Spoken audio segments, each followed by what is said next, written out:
Hi! Hello po sa inyong lahat. Samahan niyo ang lola ninyong tignan ng kantin na ima-manage niya. O Wow! guys, kaya ng lola niyo mag-manage ng kantin? Yes! Ayan guys, kasi sa totoo lang, ang may-ari niyan ay isang Vietnamese. Wow! Hindi siya Pilipino guys. Vietnamese siya, siyang may-ari niyaan at pwede natin siyang i-manage. Pinamamanage niya sa atin at pinatitignan kung anong maganda sa pwesto na iyan. Wow! Ngayon guys, inikot namin ang bawat sulok niyang ng kantin na bubuksan niya guys. Yung mga yan guys is kumpleto na siya ng gamit dahil nagbukas din siya dati, kaya lang daw pinamanage niya sa iba na lugi. Oh no! Kaya ngayon guys, itatry natin na i-manage ang kanyang kantin kung magkiklik ba ito.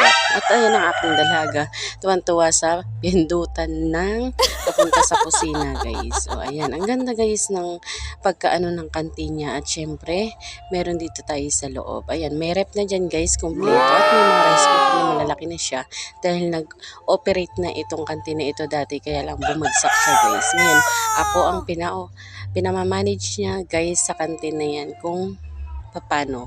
Ngayon, pinakita niya dyan guys, yan, may mga kwarto dyan guys. Sa kalahati pala ng kantin na yan ay, ayan, bed is, tawag dun guys. Sa mga kwarto na yan guys ay may mga nag-uupa dyan guys.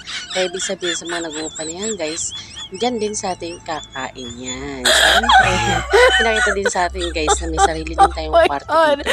Pwede daw matulog ng aking dalaga dyan kung nandito ako guys. Dyan niya din pinakita ang karnihan nila ng kambing. Dahil nagpapakarni sila ng kambing guys, bawal sa kanila ang baboy sa totoo lang. Kaya kambing ang kailangan dyan guys. Ayan, dyan pinakita niya lahat at may CR. Then bumalik na kami dyan guys, dyan sa loob. O diba? Kompleto na guys.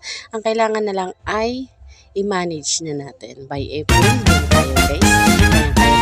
At isang suporta naman muna sa inyo lahat guys, kung kaya ng lola ninyo. Bye bye, ingat palagi.